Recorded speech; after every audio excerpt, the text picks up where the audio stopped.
a todos, bem-vindos a mais uma videoconferência.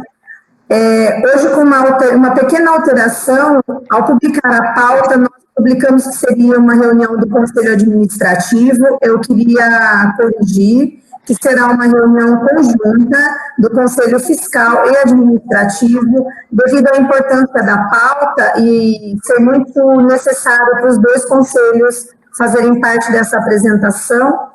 Portanto, então, a alteração que não é do Conselho Administrativo, mas sim uma reunião conjunta do Administrativo e Fiscal, tá bom?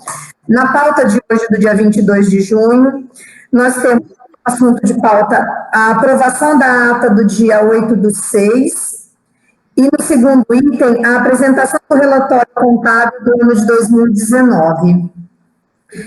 A reunião colocando em votação a aprovação da ata 8/6 pelo Conselho Administrativo.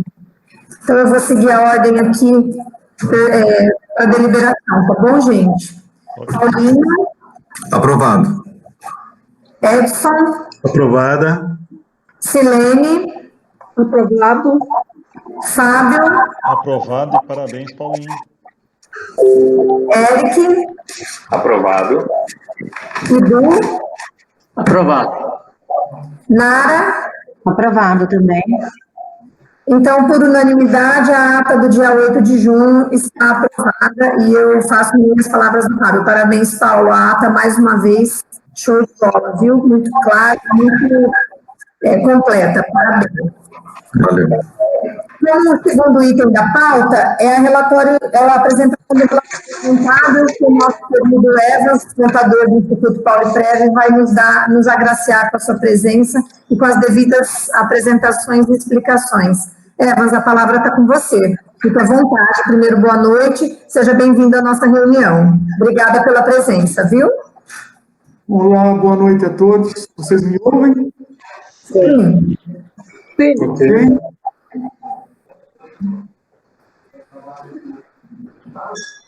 Podemos começar? Vocês têm uma coisa para falar? Vamos combinar o seguinte, você apresenta, aí no final a gente vai tirando as dúvidas com você, aí eu abro para as perguntas e os conselheiros vão se manifestando, erguendo a mão e eu vou passando a palavra no final da sua apresentação, só para não te atrapalhar, pode ser assim? Não, pode sim. Os slides eles estão bem resumidos, tá? Só com praticamente os resultados das demonstrações, porque eu não passei tudo que tem no relatório, porque o relatório está bem mais específico em relação às contas, tá? Então, praticamente nas demonstrações, eu apresentei só os resultados de cada demonstração, tudo bem?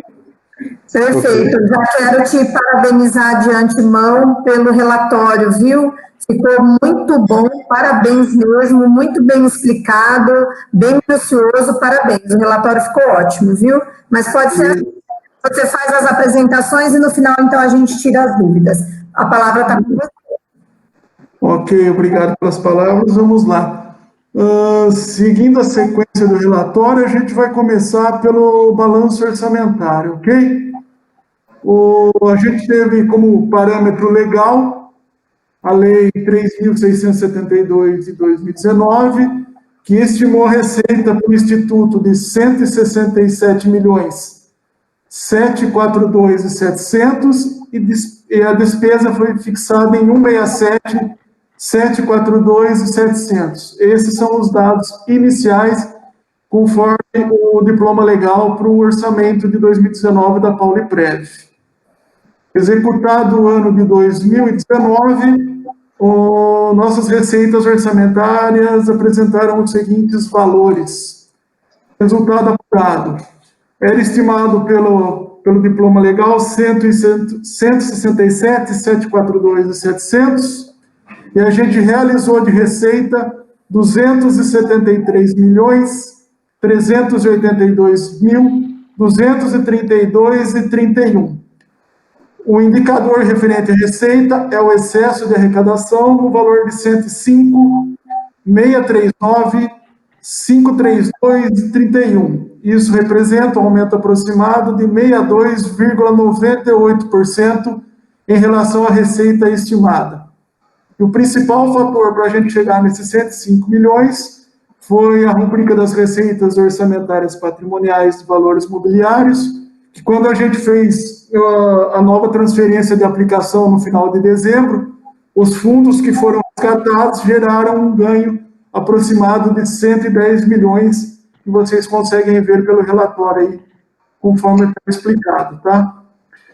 Em relação às despesas orçamentárias, a gente tinha uma despesa fixada inicial de 167, tivemos que fazer uma suplementação para pagamentos de aposentadoria durante o ano, no valor de 13 milhões e 500, o que levou nosso saldo atualizado para 181, 242 e 700. Do que foi fixado durante o ano, o Instituto empenhou 132 milhões, 936, 438 e 11. O indicador do resultado entre o que foi fixado, atualizado, e o que foi empenhado dá uma economia orçamentária de despesa de 48 milhões, 306, 261 e 89. Um recuo aproximado de 26,65%, tá? No campo dos benefícios previdenciários, o maior recuo foi no auxílio-doença, e em relação à administração do Instituto, o principal recuo foi dentro das dotações orçamentárias de serviços de terceiras pessoas jurídicas, ok? O confronto entre o excesso de arrecadação e a economia de despesa gerou um indicador de superávit orçamentário no valor de 140 milhões, 445, 794,20 em relação ao balanço orçamentário de 2019 do Pauliprev. Ok? Balanço financeiro. No balanço financeiro, a gente vai evidenciar tudo que passou por a nossa conta corrente, seja recebimento ou pagamento, seja orçamentário ou orçamentário. A gente engloba tudo. Em relação aos recebimentos do Instituto, as receitas orçamentárias é uma reprodução do nosso balanço orçamentário, tá? Os 273 milhões, 382, 232, 31, e os recebimentos extra-orçamentários totalizaram 210 milhões, 808, 509 e 23. Nos recebimentos extras vão estar os valores de retenção dos serviços prestados e também o valor principal aqui seria os 183 milhões da valorização da carteira de fundo de investimento do Instituto, tá? A soma dos dois vai dar 484 milhões, 190, 741, 54 em relação aos recebimentos.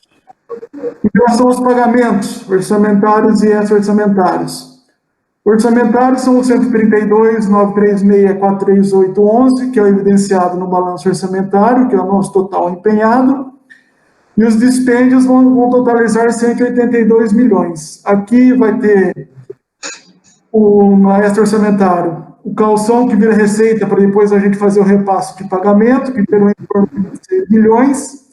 O valor da receita, que a gente ganhou de 110 milhões, ele é revertido passando pelo financeiro, então ele vai estar englobado nos 182 milhões, e mais 45 milhões, se eu não me engano, que está no relatório, que é o valor das variações de deságio nas nossas aplicações durante 2019, também estão nesse valor de 182.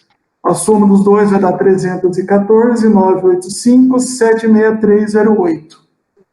Resultado financeiro da Pauliprev em 2019 resulta aí do confronto entre o que foi recebido e o que foi pago. Isso aí gerou um resultado financeiro positivo de 169 milhões, 204, 97846. Em relação à demonstração das variações patrimoniais, que aí vai tanto englobar a parte orçamentária, a parte financeira e alguns ajustes patrimoniais que não circulam nem orçamentário e nem financeiro, mas que devem ser registrados aqui também, tá? As contribuições vão ser oriundas lá do valor orçamentário, 144 vai estar englobado o patronal, repasse principal e a lista complementar. O 115 vai ser a soma total do que a gente recebeu de cupom e mais dos fundos que foram baixados no final do ano, que chegaram a 110. A valorização de ganhos de ativos, aqui vai ter a valorização da carteira de 183 milhões e mais o registro do terreno, se eu não me engano, foi de 9 milhões e pouquinho, vai chegar no 193, e acho que tem mais um pouquinho de avaliação patrimonial. E as outras variações patrimoniais aumentativas são os ajustes que a gente tinha direito a receber no final do ano. Ajuste do patronal em aberto, os valores de repasse da Prefeitura de dezembro, totalizaram esse valor de 55, e também já está detalhado dentro do relatório cada saldo apresentado aqui. Ok? A total dos nossos aumentativos gerou um valor de 508.617.817,52. Nossas variações patrimoniais diminutivas, que vão influenciar no nosso resultado patrimonial do ano, tá? Pessoal, encargos, é basicamente aqui a folha do Instituto e mais o registro de precatórios. Os benefícios previdenciários de 127, que vai apresentar tudo que a gente gastou com orçamentariamente com pagamento de benefício, aposentadorias, pensões, auxílio. Uso de bens, serviços e consumo, é toda a dotação orçamentária que a gente gastou com a administração do Instituto, serviço de PJ, telecomunicação, está tudo incluso aqui. Variações patrimoniais diminutivas de 27, isso aqui é o valor... agora não me recordo, que eu não abri. Acho que é o valor de pagamento de multa, se eu não me engano, que a gente colocou aí. E é o valor da multa de atualização do precatório que a gente recolheu, que está separado, que é de 26 mil e mais um pouquinho de multa. A desvalorização de perdas e ativos é o valor de baixa. Não, tá compartilhando essa tela, André? Eu já estou lá na demonstração. É isso que só aparece essa tela para você? Não, perguntando se você quer. Não, tranquilo. Tá belezinha. Desculpa um pouquinho a interrupção, é que eu estava falando com o André. E na desvalorização, se eu não me engano, está o valor de reversão dos 110 milhões, mais os valores mais altos aí da variação da carteira negativa, está tudo incluso aqui. E acho que o mais relevante aqui seria os 736 milhões, onde está registrado a nossa atualização de déficit atuarial, tá? Esse é o valor mais, acho que, significativo para a gente, que é o que a gente tem que, é o futuro da Poliprev, que a gente tem que arcar com essas despesas no longo prazo. O confronto entre o que entrou de positivo, que aumentou, e negativo, gerou um déficit patrimonial de 574.272,673 reais. 274 milhões. Vai ser jogado para dentro do balanço patrimonial no patrimônio líquido, ok? 574.272.673. O balanço patrimonial, o total do ativo bater com o total do passivo, então os dois devem estar no total de 1.428.709.749.71. Aqui tem a imagem já do ativo circulante e do ativo não circulante, tá? O nosso mais importante, que está a grande parte do Instituto está aplicado a investimentos, que está nessa rubrica de 1.312. Se a gente pegar o enquadramento, ele vai ser 1.342. E a conta redutora para provisão de perdas, que é de 30 milhões, então a gente vai ter essa diferença de 30 milhões apresentado no balanço, e o que geralmente a gente encontra no enquadramento dos relatórios de investimento, ok? Vamos lá. No ativo circulante, acho que a nossa melhor visualização seria o crescimento do nosso investimento em aplicações, tá? Se a gente pegar o relatório lá do setor de investimentos, deu 14 e pouquinho também de crescimento da nossa carteira de investimentos, então ela saiu de 1,142 e foi para 1,312 bilhão, ok? E os estoques, a gente não deixou um estoque mais enxuto no final do ano, e o 105 é todo o valor que está em aberto de parcelamento que faria agora em 2020, o ativo, e a atualização do patronal em aberto vai totalizar esse valor de 105 milhões. No não circulante, o principal efeito foi o registro do terreno, que agora, conforme a documentação apresentada em 2019, no final de 2019, a gente já fez o registro do terreno em doação. Só esse terreno foi na base de 9.613.000, tá?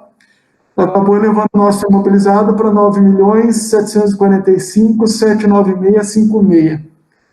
Em compensação, a gente fez a baixa que estava a longo prazo do parcelamento a receber para 2020 e também alguns valores que estavam registrados de direitos a receber alguns fundos de líquidos, eles estavam registrados desde 2017. Como a gente não tinha certeza sobre a recuperação desse valor, quando e quanto a gente ia recolher nesse valor, a gente baixou por não trazer uma informação fidedigna e praticamente está repetindo o que tinha no ativo circulante, então a gente já deu a baixa nesse valor no ano de 2019. O intangível é praticamente o pacote Office, que a gente adquiriu no ano passado, em 2019, é um valor que vai estar registrado no intangível. Então, a soma dos dois, tanto circulante e não circulante, a gente vai voltar lá para o valor de 1.428.709.749.71. Passando para as obrigações do Instituto no passivo, temos no não circulante. Aqui primeiro a gente tem a foto de todo o nosso passivo do Instituto para o ano de 2019, tá? E agora a gente vai detalhar cada um desses campos. No passivo circulante, que são as obrigações no curto prazo, os 388 mil são registros dos precatórios para serem pagos em 2020, conforme a apuração do jurídico. 2.993 é uma obrigação que está surgindo com um dos fundos de investimento, que está com saldo negativo, com cota negativa, então a gente está registrando esse valor caso venha a gerir essa obrigação com o Instituto. E 1.323 é o repasse de imposto de renda e retenções que ficaram de dezembro, não foram feitas em dezembro, então elas passaram para ser pagas no ano de 2020, junto às retenções feitas em dezembro de 2019. Então, o que principalmente vai influenciar no nosso passivo circulante seria só o registro dessa obrigação de retenção que ficou para ser pago em 2020, ela gerou uma proporção de 159%, que em 2018, como vocês veem aí, só foi registrada a retenção no valor de R$509 mil. No passivo não circulante, é o reflexo da provisão atuarial, tá? Ela era 1.117 em 2019, com o novo cálculo atuarial, ela passou para 1.854, e aí foi registrado 736 mil, que a gente evidenciou lá na demonstração das variações patrimoniais. Então, esse aumento de 736 mil foi um aumento aproximado de 65,91%. Aí, no balanço patrimonial, na parte do patrimônio líquido, o confronto que gerou déficit patrimonial de 574.272.063 foi transferido para o PL, com compensação do saldo positivo de 146.707.505,38 de 2018, evidenciou um patrimônio a descoberto, um patrimônio líquido negativo do Instituto de 427.565.167.62. Isso aí foi uma redução de aproximadamente 391,44% no nosso campo de patrimônio líquido. Acho que em relação às demonstrações, eu passei mais por cima, tá? só apresentando resultado para não atrapalhar a reunião de vocês hoje, e acho que é isso aí. Se vocês tiverem mais alguma pergunta, se eu não fui claro em algum campo, vocês podem fazer, vamos tentar resolver com o relatório em mãos, qualquer coisa. Eu já vou tentando lembrar, mais ou menos, o que a gente consegue passar para vocês aí. Perfeito. Evans, eu vou abrir para os conselheiros fazerem as perguntas, mas como eu já estou com a palavra, eu já vou fazer as minhas, pode ser? Pode ser, gente? Depois eu vou passando à medida que alguém mais for querendo falar a palavra, tá bom?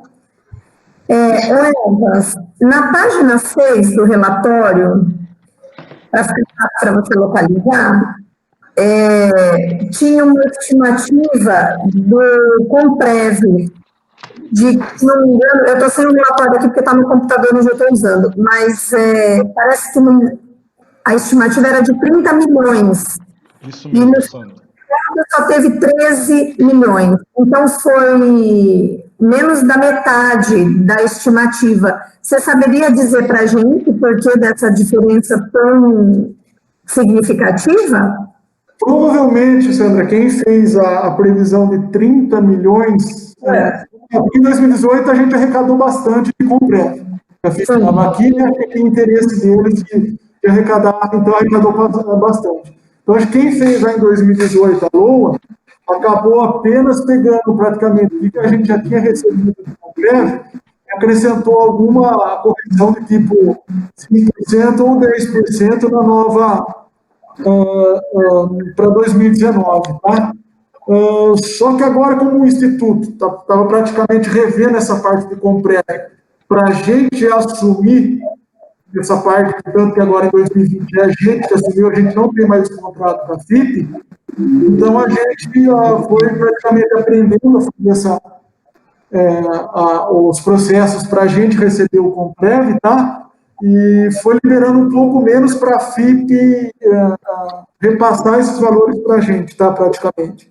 Então, praticamente, a gente caiu de 30, 28, que foi em 2018, para 13, um pouco que a gente aprendeu agora a mexer com o Comprev. A gente não vai ter mais essa despesa com a FIP em 2020, mas, em compensação, também caiu um pouco da nossa receita, tá? Por enquanto, a gente recebeu poucos processos, praticamente no ano de 2019, foi o que deu um pouco de impacto. A gente não recebeu tanto, mas também a gente acabou economizando praticamente R$600 mil com a FIP em 2019, tá? Tá. Na página 9, tem uma parte lá que fala de despesa com pessoal e encargos. Deu uma economia bastante importante também. Essa economia, ela se deu porque esperavam um gasto maior? Vocês fizeram uma estimativa orçamentária de um gasto maior e acabou que tendo um gasto menor? Por que se deu essa economia? Se você considerar, já está na página 9. Tá, peraí que a gente está abrindo aqui o relatório, vamos ver se ele consegue, se aparece para vocês também.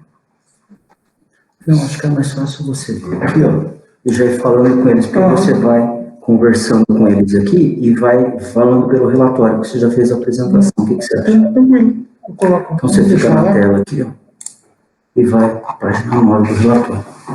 Beleza. Deixa eu só localizar a página 9 aqui, tá? Deixa eu só...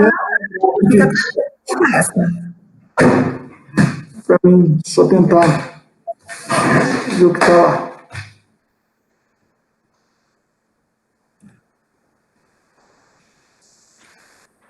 Eu vou abrir aqui também para ver se eu te ajudo.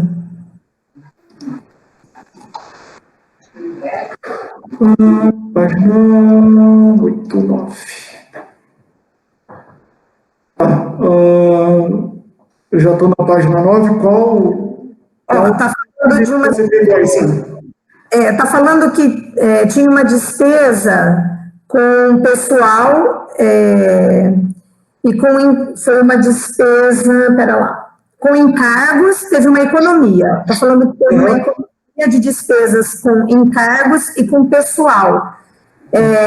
Eu queria entender por que teve essa economia em 2019, porque não mudou o número de funcionários. E quais foram os encargos? Esses encargos nos sociais que você está aí no primeiro quadro é a parte beneficiária do Instituto, tá? Pode ver que depois acho que não sei se você está visualizando o total de 145, que foi o total atualizado, e a gente ganhou 130, tá vendo? Se você descer mais um pouquinho, daí vai dar essa economia de 14 milhões, tá? Isso. Aí vai dar os destaques de cada valor que foi em relação ao que se estimava e que a gente empenhou no caso, entendeu? Que nem na aposentadoria, vamos supor que a gente tinha um valor empenhado de 120, a gente praticamente empenhou 118, tá?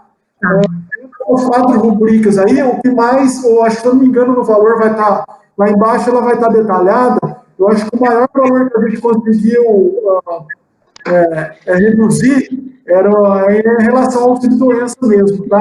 Se eu não me engano, a estimativa de quem fez a previsão em 2018 era gastar em 2019, acho que 17 milhões, se eu não me engano, que deve estar lá aqui no relatório, e a gente empenhou, se eu não me engano, acho que só 10 milhões ou 9 milhões, tá? Deixa eu ver se eu vou te falar mais com maior detalhe, que eu acho que ela está separada. Primeiro eu fiz pelo global, e depois eu fiz ela grupo a grupo, tá? Deixa eu só tentar lá. Eu achei que teve uma economia bastante importante também com pessoas jurídicas, com serviços de terceiros, né? Eu já achei que mais para baixo no relatório está falando, que foi uma economia... No caso do jurídico, Sandra, o grande fator foi a FIP mesmo, tá? Que a gente não recebeu o Comprev, a gente também entregou, acho que todos os processos que a gente praticamente terminou com essa despesa em 2020, né? E como já foi praticamente brecando a compensação com a FIP ano passado, a gente também teve essa economia de praticamente 600 mil reais com eles no ano passado. A gente derrubou um pouco a receita com eles, a gente também derrubou toda a despesa que a gente poderia pagar com eles no ano passado, tá? Então é praticamente um reflexo da receita que a gente não recebeu, a gente também praticamente economizou com eles todo o pagamento. Eu passo para eles, certo, perfeito. E aí, mais uma pergunta que eu queria que você explicasse, e peço desculpa até, mas a gente é leigo, então tem alguns termos, algumas coisas que não entende, e se você explicar, às vezes fica mais fácil da gente entender o relatório. Na página 15, menciona reserva de contingência. Você podia explicar, por favor, o que seria essa reserva de contingência? Só para ficar mais fácil de entender o relatório. A reserva de contingência seria, tipo agora, vamos explicar para você a parte de pandemia? Pode ser que entre alguma despesa que não estava prevista durante o ano de 2019, entendeu? Então, no caso, esse período de instabilidade que a gente está vivendo alguma coisa, se a gente precisasse fazer uma dotação orçamentária que não estava praticamente prevista no ano de 2020, a gente poderia usar a mão da reserva de contingência para estar pagando as despesas que viessem extras, entendeu? Algo que não estava no plano, a gente usa a reserva de contingência para pagar isso aí. Perfeito. Ótimo. Bom, as minhas dúvidas eram essas, gente. Alguém mais quer fazer uso da palavra? Quer fazer mais alguma pergunta para o Evans? Não? A Nara? Pode falar, Nara. Ai, gente, esperar todo mundo fazer as perguntas primeiro, porque é um tema que é tão difícil, às vezes, até para formular a pergunta. Mas, começando, e aí é uma coisa muito técnica que eu queria entender a diferença quando você usa superávit orçamentário e superávit financeiro, eu ainda não tenho a compreensão da diferença de um para o outro. Então, algumas coisas acabam me confundindo ali na hora de realizar a leitura, né? Então, se puder explicar o que é o superávit orçamentário, o que é o financeiro, talvez eu consiga entender um pouco melhor. É uma pergunta aqui. Depois tem algumas outras, mas vou começar por essa. Tá. Nara, praticamente assim, a demonstração orçamentária, então ele vai demonstrar para a gente tudo o que fazia parte do orçamento da Pauliprev em 2019, tá? no caso do orçamentário, ele vai fazer um confronto. O que a gente arrecadou de receita orçamentária e o que a gente empenhou durante o ano para pagar, tá? Isso aí é tudo na esfera orçamentária. Então, na esfera orçamentária, quando você tem receitas orçamentárias maiores que as despesas empenhadas, a gente vai apontar o indicador de superávit orçamentário, tá? Isso aí é um pouquinho complicado, mas é do próprio manual de contabilidade, tá? E dos IPCs que pedem para a gente utilizar esse termo quando as nossas receitas orçamentárias são maiores que as despesas orçamentárias de correntes de capital empenhadas, tá? Agora, no financeiro, o balanço financeiro ele vai demonstrar tudo a parte financeira que ocorreu no exercício em 2019. Tudo que passou pela nossa conta de dinheiro, tá? Aí, recebimento orçamentário, extra-orçamentário, ele também vai puxar tudo esses recebimentos e vai confrontar com tudo que a gente pagou de financeiro que rodou pela conta da Pauliprev, nas contas bancárias e retenções para repasse, tá? Então, em relação de financeiro, vamos dizer, em dinheiro propriamente dito, a gente arrecadou mais, tanto orçamentário e extra-orçamentário, quanto a gente pagou, tá? Então, como a gente recebeu mais, a gente também vai ter um resultado financeiro positivo evidenciado em 2019, tá? Eu não sei se ficou muito claro, mas é basicamente isso. Orçamentário é o que era de orçamento Mesmo fixado. estipulado para a Pauliprev em 2019. Financeiro foi o que rodou realmente de dinheiro, repasse, que a gente recebeu nas contas da Pauliprev e a gente tanto recebeu quanto pagou em 2019, tá? Não, deu para entender muito bem. Para entender. Deu sim. Ninguém mais tem pergunta? Eu quero tirar uma dúvida. Deixa o pessoal perguntar primeiro, qualquer coisa retorno. Não quer continuar, Nara? Por favor. Não, eu prefiro, Edson, porque... Posso falar, Sandra? Claro, Edson, a palavra é sua. Boa noite. Parabéns pelo relatório, viu? Obrigado. A dúvida tem que ser bem formulada para não... porque são informações muito técnicas, né? A minha dúvida é lá na página 6 e na página 9. Vamos lá. Receita estimada com relação à Comprev, 30 milhões, foi recebido somente 13, 348, 374, 79, correto? Correto. Exatamente. Quando a LOA foi feita no final, em agosto de 2018, como eu falei para você, em 2018, tudo estava com uma... Oi? Não, pode perguntar, acho que eu perdi essa pergunta, perdão. Não, é o seguinte, então foi estimado 30 milhões, recebemos 13 e houve um déficit de 16, correto? Aí você explicou que provavelmente foi pelos cortes que vieram acontecendo com relação à Comprev.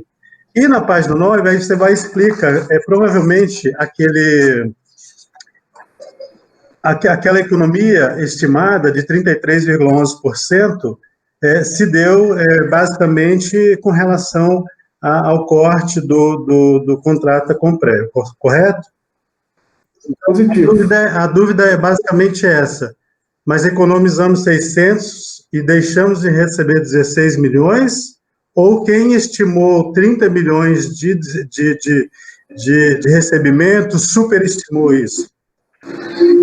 Na verdade, em 2018 eu ainda não estava aqui, mas provavelmente foi superestimado. Como em 2018 estava pagando muito Comprev e acho que a FIP estava recebendo bem, então, praticamente, se eu não me engano, em 2018, comparativo, você pode ver, acho que de Comprev foi 28 milhões arrecadado. Então, quem fez a LOA em 2018, praticamente só pegou, acho que esses 28 milhões... Jogou para... Realizou para 30 milhões, entendeu? Para 2019. Só que o que aconteceu em 2019 praticamente não foi isso, né? Então, a gente já começou querendo cortar essa despesa, entender como fazer essa compensação por parte do Instituto, entendeu? Agora, praticamente, a gente cortou o contrato com a FIP para chegar, já não ter mais essa despesa e praticamente a gente tocando agora a relação do Comprev aqui no Instituto, entendeu? Ah, entendi. Ok, era essa a dúvida. Ano que vem a gente vai ver que a parte dessa da compensação, já para 2020 a gente reduziu de 30 para 13, tá? Como a gente já estava mais ciente do que a gente ia acontecer e agora ia ficar tudo em cargo do Instituto, então praticamente a gente reduziu de 30 para 13 e não vai ter esse impacto tão grande como teve essa diferenciação em 2019, tá? Ok. Era dúvida, Sandra, obrigado. A Márcia pediu a palavra. Pode falar, Márcia. Com relação à questão da Comprev, do Comprev também. Está ouvindo? Sim, senhora, pode falar. Porque assim, houve um valor muito alto de pagamento no Comprev. E o valor era parcelado. Então, eu imaginava que essas parcelas, pelo menos, repetiriam em 2019 e depois em 2020. Desculpa, vou desligar aqui. Então, esses valores não se repetem na mesma proporção. Eles não se repetiram na mesma proporção. Outra coisa, em função do menor número de contratos da FIP que eles fizeram, ou um maior número significativo de glosas, porque a minha preocupação é essa. Aumenta o número de glosas, diminui o recebimento do Comprev, e o que parece que está acontecendo é um aumento significativo de glosas, e a gente cada vez mais vai receber menos do Comprev. E isso parece que é a tendência, entendeu? Então, acho que é importante ter essa análise, ficar atento a isso, porque o que me parece é que cada vez mais vai chegar menos dinheiro e a gente vai ter cada vez mais glosado e o dinheiro não vem. É essa a questão. Por cima a compensação, que a gente perde a compensação que a gente recebeu direito do INSS. Você não tem só depois que a pessoa está aposentada que a gente vai para. Então, mas o Comprev vem das aposentadorias que foram efetivadas. Mas ele vai falar mais dessa parte que está mais por dentro do Comprev do que a gente não precisa. Pessoal, boa noite. Estão me escutando bem? Sim. Tá. Vamos lá. Eu vou dar um apanhado, porque a Nara, o Edson e a Márcia falaram coisas que acho que se confundem um pouquinho. Em relação às perguntas, em relação ao estimativo e o realizado de Comprev, justifica a resposta que o Evans deu para a Nara em relação à diferença entre o orçamentário e o financeiro. O orçamentário é aquilo que você prevê e você apresenta para o município em meados de agosto do exercício anterior. E aquela conta, por conta de todas as mudanças de gestão e por todas as informações que nós tínhamos, ela acaba, em alguns casos, sendo superestimado, em outros casos, sendo subestimado. Nesse aspecto, você acaba tendo diferenças de superávit e déficit em relação ao realizado no orçamento. A parte financeira é aquilo que efetivamente você recebeu de dinheiro e aquilo que você teve de despesa. Então, essa é a diferença entre o orçamento e o financeiro. O orçamentário, você faz uma estimativa prévia. E com o decorrer do ano subsequente, você faz os ajustes necessários e faz as justificativas. O financeiro, ele inclusive é composto por despesas e receitas extras orçamentárias. Vou dar um exemplo claro para vocês. Nós temos um valor a ser restituído pela prefeitura em relação ao auxílio-doença. O auxílio-doença, até que veio a emenda constitucional ano passado, ele estava no nosso orçamento. Então, tinha um valor previsto orçamentário, que teve uma redução nos valores pelas medidas adotadas em relação ao setor de perícias, e também porque ele se encerrou em 12 de novembro. Então, naturalmente, naquela rúbrica, ele teve um superávit orçamentário. Para 2020, o que acontece? A prefeitura vai restituir o valor que nós pagamos a partir da promulgação da emenda constitucional. Ele entra como uma despesa como uma receita extra-orçamentária. Então, ele é uma nova receita que ele vai entrar onde? No balanço financeiro. Então, há uma certa diferença. Em relação ao Comprev, que o Edson mencionou, ele tem essa mesma metodologia. Lá em 2018, quem fez o orçamento, ele fez em cima da estimativa dos trabalhos provavelmente apresentados pela FIP, e a gente tem que lembrar que o contrato da FIP vem em 2017, e ele trata de um estoque muito grande de processos de aposentadoria. Então, naturalmente, nós tivemos um primeiro momento de processos compensados que nos trouxe um valor bastante significativo. E quando você foi fazer o orçamento lá, vamos discutir ali em agosto de 2018, para projetar para 2019, usaram isso como balizador. A partir de 2019, quando a gente começa a fazer algumas mudanças, nós percebemos o quê? Primeiro que as coisas ficam mais complicadas a nível de compensação previdenciária. As coisas vêm ficando mais difíceis. Além disso, nós tivemos uma diminuição bastante grande do estoque de processos e dos novos registros do Tribunal de Contas. Ou seja, é a diferença entre o orçado e o realizado. Isso, o que é que acaba significando? Que o Tribunal de Contas vai emitir alertas, e em cima desses alertas nós temos que ter a justificativa. Basicamente isso.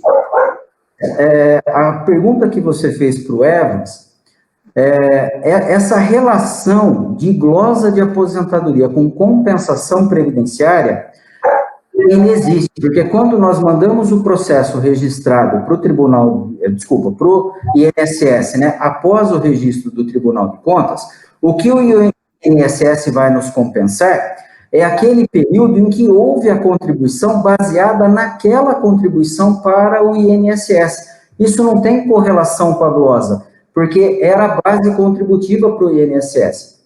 Para ficar um pouquinho mais claro, por exemplo, o INSS, quando ele aposenta alguém, ele pega a base previdenciária dos servidores seletistas informados pela prefeitura, baseado na contribuição que existe, e ele não faz a averiguação de verbas. Quem faz isso é o Tribunal de Contas. Então, o que a gente precisa do processo previdenciário de compensação é a certidão expedida pelo Tribunal de Contas sobre o registro da aposentadoria, e não sobre o registro de quais verbas foram utilizadas para a concessão da aposentadoria. André. Pois. Então, mas é essa a minha preocupação. Com o aumento de glosas, essa verba que vem do Comprev, que eu fiz foi um alerta. A tendência é diminuir o valor recebido do Comprev, porque mais aposentadorias rejeitadas, menor o repasse do Comprev. É isso, a lógica é essa, não é? Na verdade, o problema é de registro. Por quê? O que acontece? Se a gente não tem aposentadoria registrada, naturalmente eu não posso fazer o processo de pedido de registro, de compensação. Por isso que nós temos que resolver. Então, mas são assuntos diferentes. A gente pode ter menos compensação pela falta do registro, mas não pela glosa efetiva. Por isso que a gente trabalha para minimizar e acabar com as glosas da aposentadoria. Hoje, o que nós temos de glosa, que são as verbas nas aposentadorias, são aquelas glosas que a gente usualmente tem. Os apontamentos de irregularidades até 2018 eram sempre os mesmos. Esse ano, com os apontamentos das aposentadorias de 2018, surgiram alguns novos elementos, que a gente está na fase de instrução, de justificativa. Nós não sabemos ainda qual vai ser o resultado. Não, mas eu penso o seguinte, você pode, para avaliar, fazer uma projeção para o próximo ano, avaliar o número de aposentadorias efetivadas, para se pensar o quanto você realmente vem do Comprev. Em se falando de compensação previdenciária, eu já posso até adiantar para vocês, como nós tivemos esse problema de 2018 para 2019. Em 2019, o orçamento foi feito em meados de agosto. Se vocês lembrarem, inclusive o Evans, que ele assume no início de 2019, ele não participou do processo de confecção do orçamento de 2019 em 2018. Por isso que, inclusive, nós pedimos a continuidade por 6 meses da consultoria contábil. E se for, não tem mais. Por quê? Para o Evans avaliar tudo o que aconteceu entre esses orçamentos para a gente estar corrigindo essas situações e não termos mais alertas. Por exemplo, especificamente sobre compensação previdenciária, já posso adiantar para você que nós já conversamos e como é que nós vamos projetar o orçamento de compensação para 2021. Em cima daqueles valores que nós recebemos normalmente no mês, que é aquele valor que já está chegando sem nenhuma projeção futura, por dois motivos. Primeiro, o INSS parou de compensar processos. Nós estamos num período de calamidade pública. Segundo, nós ainda estamos entendendo como é que vai ficar o nosso estoque de processos feitos por conta própria. Então, a nossa projeção para o orçamento futuro é basicamente a multiplicação para o próximo exercício dos valores que nós temos certeza que receberemos. Porque aí os valores adicionais nos representarão superávit, né? E não o déficit projetado, como foi o tema de dúvida da Nara. Mas foi só eu quis só tentar entender, mas não é nenhuma crítica ao relatório, o relatório está ótimo, Evans, não tem nada a ver, você fez em cima de projeções anteriores, a crítica não é ao seu relatório, era só para tentar entender melhor essa relação, só isso. Está esclarecido, obrigada. Mais alguém quer tirar alguma dúvida? Só completar a explicação do André. Então, André, essa informação que você deu em cima dos 30 milhões orçado é só sobre o estoque, né? Que previu 30 milhões, mas realizou 13.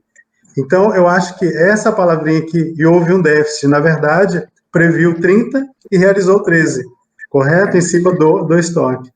Na verdade, quando nós fomos tratar isso com o Tribunal de Contas, isso a gente só vai tratar quando da apresentação do balanço anual, eles vão questionar, por que é que vocês... Porque isso, na verdade, não significa um déficit. Nós fizemos uma projeção de receita menor. Isso nos gera os alertas. Então, nós estamos recebendo os alertas em cima dos bancos.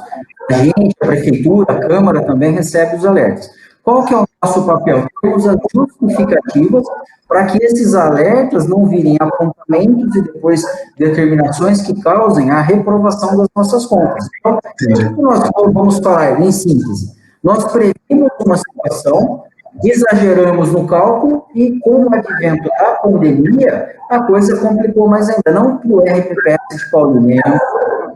O que nos resta é entender o que aconteceu, analisar, criar situações para correção no futuro, mas sabermos o porquê que está dando essa diferença até o momento de 17 milhões. Assim como nós recebemos os alertas, algumas pessoas devem ter visto isso, a Prefeitura recebe, em relação a não estarmos conseguindo manter a nossa receita em relação à meta atuarial projetada, né, da instabilidade do mercado financeiro. O próprio Tribunal de Contas soltou uma nota dizendo o seguinte, que eles sabem que o mercado está completamente afetado pela pandemia e que isso é um alerta automático que eles fazem e o que eles pedem. Nós somos diligentes e avaliemos bem o que é que nós vamos fazer com o dinheiro do RPPS, ou seja, tomem cuidado que a gente está de olho e não vão fazer loucura. Tá certo. Nara tinha pedido a palavra. Isso. Só aproveitando também, pegando o gancho, que foi uma situação contrária do Comprev, que foi as alíquotas suplementares, que na verdade teve uma previsão menor e ela foi maior, né? Eu achei isso bem interessante. No entanto, a gente mudou, né? A alíquota suplementar não é mais aquela que a gente tinha por alíquota progressiva, né? A gente tem um valor monetário. Então, fica mais, como que eu quero dizer? Fica mais preciso, mais claro fazer essa previsão dessas alíquotas, né, suplementares, ou como que se porta agora, né, essa previsão? Isso aí, na verdade, o que vai acontecer são situações que são derivadas de leis municipais. Nós tínhamos a alíquota suplementar, que era um percentual baseado na folha de pagamento, que nos representava valores maiores, né, de suplemento desses valores recebidos mensalmente por parte da prefeitura, mas com um cálculo inadequado, porque era uma lei de 2010 baseada numa avaliação atuarial de 2009 que trazia um déficit atuarial que era metade do que nós temos efetivamente, sem ter passado por revisão. Então, ele era complicado, por assim dizer, e já estava havendo questionamento.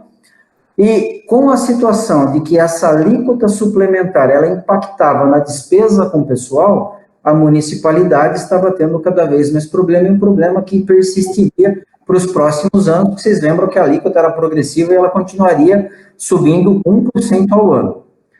Com essa mudança do aporte, essa aporte faz com que nós tenhamos uma correção e uma exatidão nos valores recebidos, porque a gente sabe exatamente o que está previsto na lei e quanto é que nós vamos receber. Ah, a prefeitura não repassou, a gente vai cobrar com multa, juros, correção monetária justificada. O que a gente vai ter nesse balanço desse ano é a explicação que vai ter que ser feita baseada na Lei 3738 para o Tribunal de Contas. Porque quando o orçamento foi feito lá em agosto, que ele foi encaminhado, a lei que vigia ainda era 3153 de 2010. Em dezembro, surge a 3738, que muda a fórmula e traz, inclusive, a correção de acordo com a avaliação atuarial atualizada, de acordo com a documentação enviada para a Secretaria de Previdência através do DRA, que é demonstrativo do resultado atuarial atualizado. Então, embora seja uma outra situação passível de ajuste e de justificativa, ela é baseada em lei trazida para a realidade da situação financeira do Instituto. Era essa a dúvida, Nara? Ficou claro? Não, era essa, eu acho que a questão é ficar mais preciso mesmo, na hora de fazer o novo orçamento, fica bem claro qual que vai ser o montante, o valor ali que vai entrar, eu não sei, eu vejo isso como uma segurança aí na contábil, né, pelo menos, né? Você tem uma certeza dos valores, né? A gente pode afirmar hoje que, assim, o Evans, ele está aqui há um ano, então ele está estudando bastante esses orçamentos e todos os apontamentos e tudo que está acontecendo, para que nos próximos orçamentos a gente minimize essa situação de equívoco. Nós temos trabalhado bastante que é melhor você projetar um orçamento menor, né, e justificar depois do eventual para a nossa realidade, do que você fazer aqueles orçamentos malucos e imprevistos e que depois você acaba que os órgãos fiscalizadores entendem que você está tendo déficit, porque você projetou a mais. Nesse aspecto, é melhor você ter uma conta mais justa e a suplementação dos valores, desde que seja nossa atividade, enfim, do que você estimar o valor muito alto e depois ter que ficar corrigindo no meio do caminho, porque a sua estimativa foi, assim... na verdade, ela foi uma projeção muito aquém ou muito além daquilo que a gente precisaria efetivamente para a manutenção das contas do Instituto. Mais alguém quer fazer alguma pergunta para o André?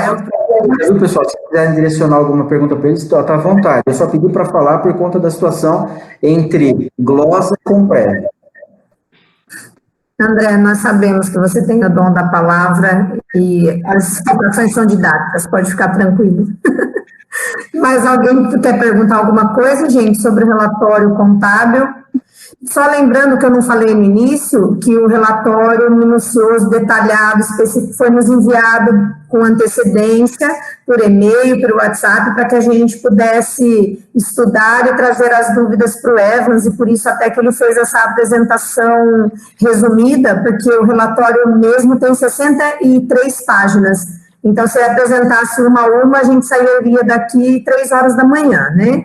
Então, por isso que ele apresentou resumidamente, mas o relatório na íntegra vai estar juntamente com a ata desta reunião no site do Instituto, para que qualquer pessoa que tenha alguma dúvida possa acessar e, com isso, ter toda a transparência que o Instituto vem dando para todas as ações. Então, não seria diferente com o relatório contábil, tá? Só para deixar isso claro, que eu esqueci de falar no início.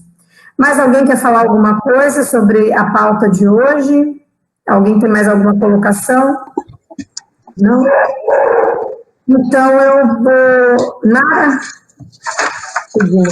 Sandra, é que eu acho que o relatório, ele trouxe algumas questões que foi super pertinentes de quando a gente vê como é efetivo algumas ações de gestão mesmo. Tanto que você vê diminuição do gasto com contrato, diminuição do serviço. Então, eu acho que tem que chamar um pouquinho a atenção, não só a melhor pessoa para falar, mas acho que é importante até o Breda colocar um pouco isso, porque a gente diminuiu bastante os gastos em todos os segmentos, tirando um que foi um aumento, mas porque era necessário, foi irrisório, né? E aí você fazendo um comparativo com o ano anterior, você vê que isso ajuda bastante na melhoria, sim, financeira do Instituto. Eu achei que faltou falar, explicar um pouco essas questões mais de forma ampla mesmo, né? Achei que isso ia acabar sendo abordado na apresentação. E quem quiser ler, que eu acho que dá uma clareza para isso que eu estou colocando, quem não leu, até ia perguntar se já está, né, se já está aberto ao público esse documento, porque eu acho que ele é uma referência, deveria ser uma referência para outros órgãos poder estar fazendo o seus também, e se puderem usar como exemplo para os órgãos, né, dentro da parte financeira com uma melhor mesmo para a sociedade. Isso quer saber. Se já pode divulgar e usar ele como referência mesmo, né, de transparência. São duas coisas. Eu vou te falar em relação à divulgação do relatório.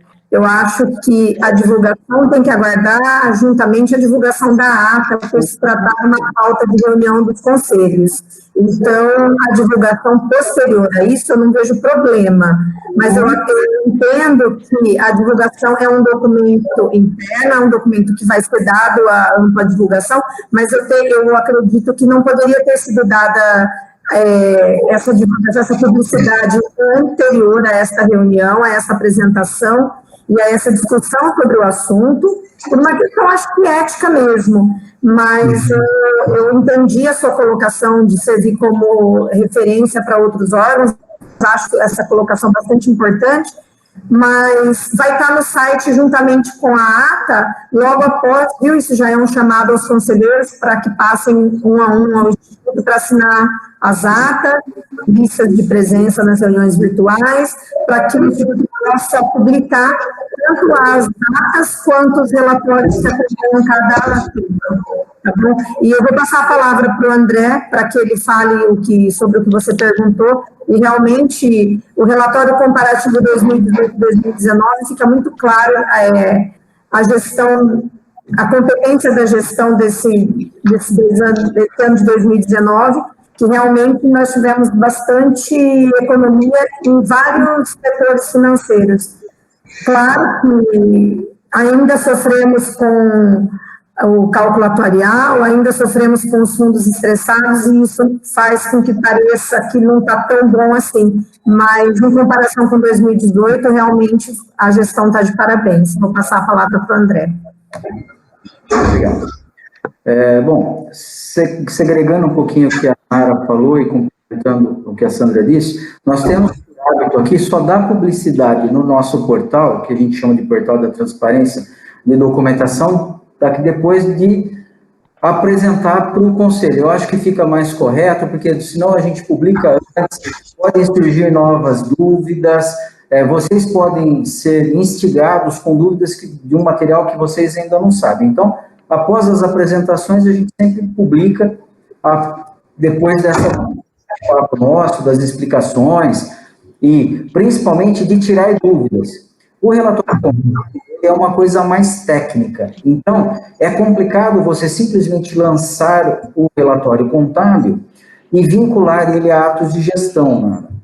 Claro que todo o resultado que acaba tendo contabilmente falando tem relação direta com a gestão do Instituto, que a gente vem aprimorando, e esperamos que nos próximos anos o resultado seja melhor ainda, com o asterisco desse ano que a gente não sabe o que vai acontecer. Esse ano, com a pandemia, e a gente não sabe até quando vai perdurar e como as finanças vão ficar, principalmente no que diz respeito aos nossos fundos de investimento, então é um ano que a gente trata com muito cuidado. Mas, naturalmente, a parte contábil, orçamentária do Instituto, atuarial, para os próximos anos vai estar muito melhor equalizada. A nossa preocupação esse ano é muito mais financeira. Aquela discussão, né? O que é superávit ou déficit orçamentário, financeiro e atuarial, que a gente sempre tem. Essa parte de trazer a realidade dos fatos, os resultados apresentados para os atos de gestão, a gente tem tratado mais nos relatórios gerenciais, mas nós temos guardados algumas coisas ainda, porque eu ainda pretendo nesse ano, enquanto Instituto, isso é uma coisa que a gente tem conversado já, fazer uma audiência pública, né?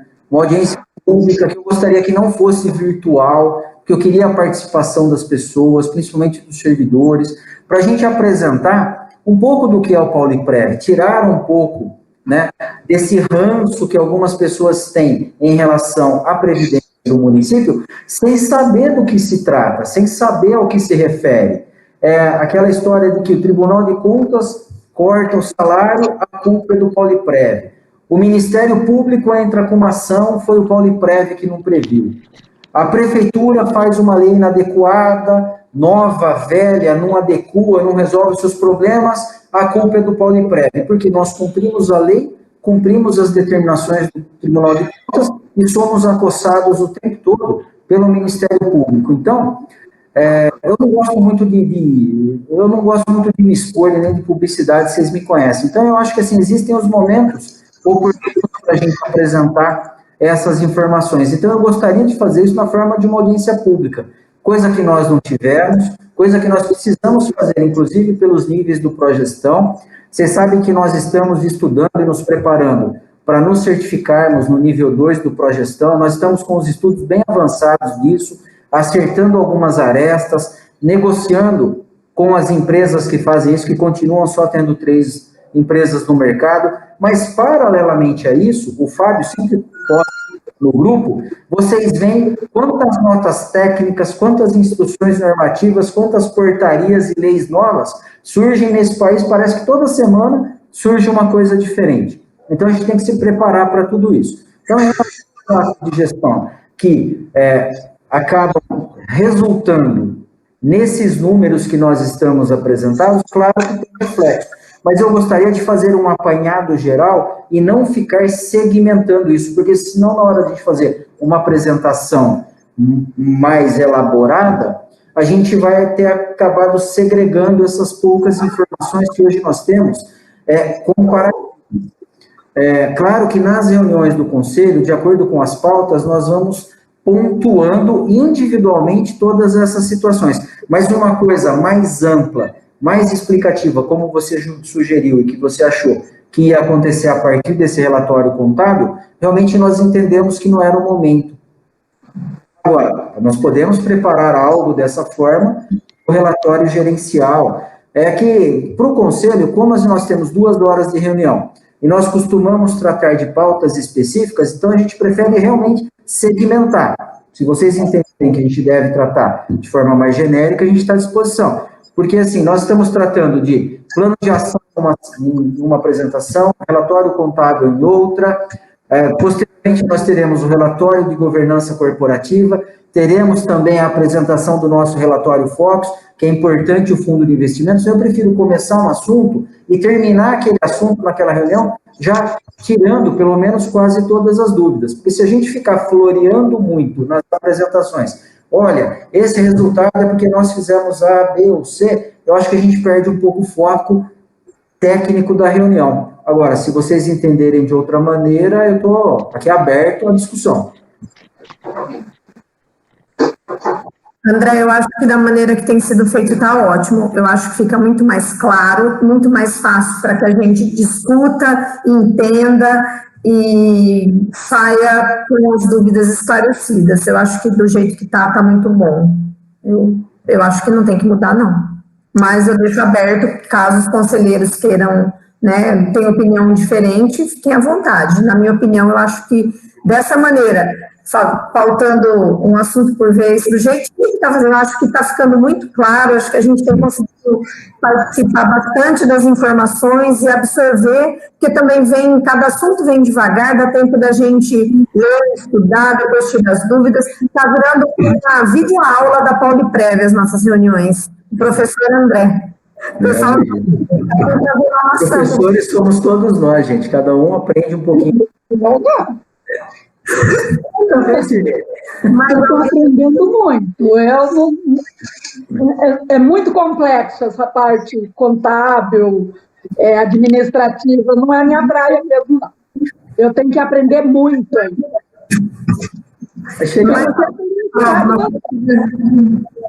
Quero concordar com você, Sandra, e dizer que as reuniões estão boas, então, dessa forma que a apresentação, viu, André? Estão perfeitos, dessa forma, concordo e sou favorável, continue assim, está ótimo. Oi, Edu, eu achei que a gente ia passar a reunião inteira sem ouvir sua voz hoje, já estava ficando preocupada, querido.